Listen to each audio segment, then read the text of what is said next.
figured taking over the MoMA for this special book that everybody has here this evening, it just ties in so beautifully to it. Just to kickstart it, for all of you, why did you write The Explorers Guild? Why did you write The Explorers Guild? I didn't write it. Why did you write The Explorers Guild? Why did make some money for the family?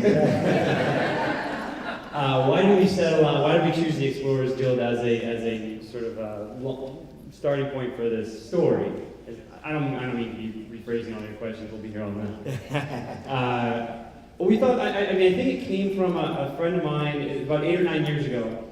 A friend of mine's wife was in New York working in journalism. She profiled the Explorers Club in Manhattan, and I think she sort of brought that idea home as kind of a neat idea. A fictionalized version of these explorers would be sort of a fun hub for almost innumerable stories of exploration. I think it started from there, and we took this kind of wild, half-formed idea around about a semi-secret society of people who ventured out from the known world into the unknown and tried to fill in the blank spaces on the map. And we were also presenting it as sort of a return of classic adventure storytelling. And we had the chance to bring it in front of Kevin. And I think as a fan of the same old books that we love so much, he sparked to it pretty quickly. And that's where the collaboration started. And Rick and Kevin, what was the attraction for you? Was it basically the inner child, something presently missing? What was the attraction? Well, the first time I talked to John, he sounds like he sounds right now. I didn't understand it. And he had this half-baked idea. No, there was just something in him. Sometimes you get a feeling from people. But in truth, I did have a little difficulty with floating cities. I wasn't sure secret societies. I'm like, okay, I'm all about secrets. I get it. And I'm all about finding stuff. But I didn't really have a grasp of it. And this was 8 years ago. You know, sometimes people think these things just happen overnight. This has been an 8-year journey for us.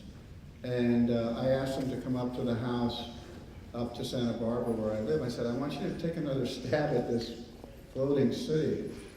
And he did. And I have to be perfectly honest, it wasn't that effective the second time, but I liked it even more. There was something about John. And we started off on a venture. We actually created 22 minutes of animation of the Explorers Guild. We tried to tell our story that way, and we thought at one point that the film community would see this and see what a big kind of epic journey this could be. And they just looked at it and went, where's it going? Who's it for? All these questions, these demographic questions that were almost like fingernails on a chalkboard to me. And I thought, we're going to make a great story here. But really, it wasn't enough for them. And there's a level of disappointment that comes with working in Hollywood. There's also a level of, also in success, your career can be absolutely elevated there. And John experienced what a lot of artists do is that, well, we had this good idea and it didn't, manifest itself in any kind of way that you could take home to your mom. Go look what happened.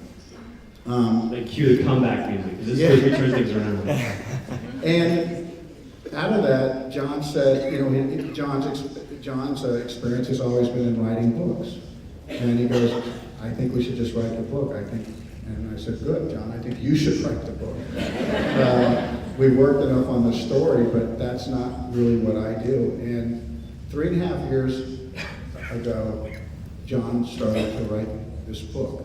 And at a certain point, Rick, who's a one-of-a-kind person, entered into it. But that's what happened about 3.5 years ago. We started this book, and to be here tonight and to watch John be able to, I just see both of them just blossom. And it's been to not only blossom as artists, but just as my friends. So.